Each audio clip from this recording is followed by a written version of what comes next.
Sticker price versus real price. Why on earth is it different?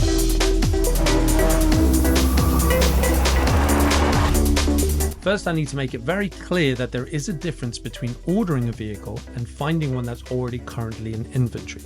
The reason being that vehicle that you're building and very excited about ordering doesn't actually include a lot of the extras that the dealership is going to charge. However, that vehicle that you found currently in stock already has a lot of those charges inclusive in the price. Whenever I had somebody ordering a Land Rover or a Jag back in the day, I always let my customers know to add at least 15% as a contingency on top of the price they're seeing for the build to include all these extras. The truth of the matter is that in today's market, manufacturers are squeezing dealerships more than ever before for profits. This forces dealerships to increase the charges that they pass on to their customers in order to maintain a healthy profit margin.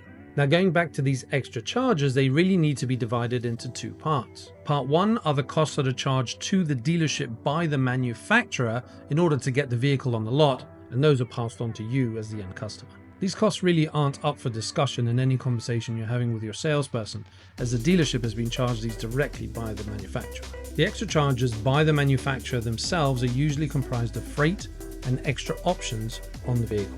Freight is the cost of transportation in order to get the vehicle from the plant to the dealership, and the extras, well, that's self-explanatory.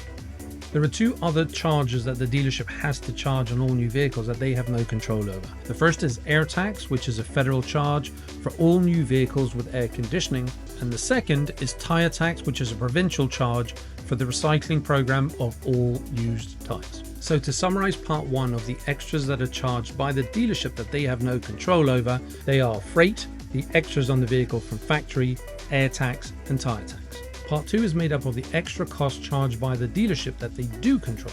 Dealership options is a potential extra, and that's got nothing to do with the options added to the vehicle from factory. These options can include things like rubber mats, a tunnel cover, or locking wheel nuts. PDI, also known as pre-delivery inspection, is a process carried out by one of the dealership's mechanics in order to make the vehicle roadworthy once it's landed. Charges for this PDI process do seem to waver between dealerships, and it is unfortunately something that you do require in order to drive your vehicle. Admin fee is the least popular added cost. In my opinion, it's outright robbery, and interestingly, what is charged as an admin fee seems to differ between dealerships.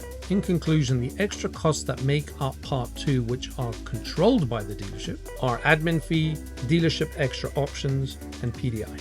What I've highlighted in both part 1 and 2 for extra costs have nothing to do with the extra protection packages that you can potentially buy in the business office.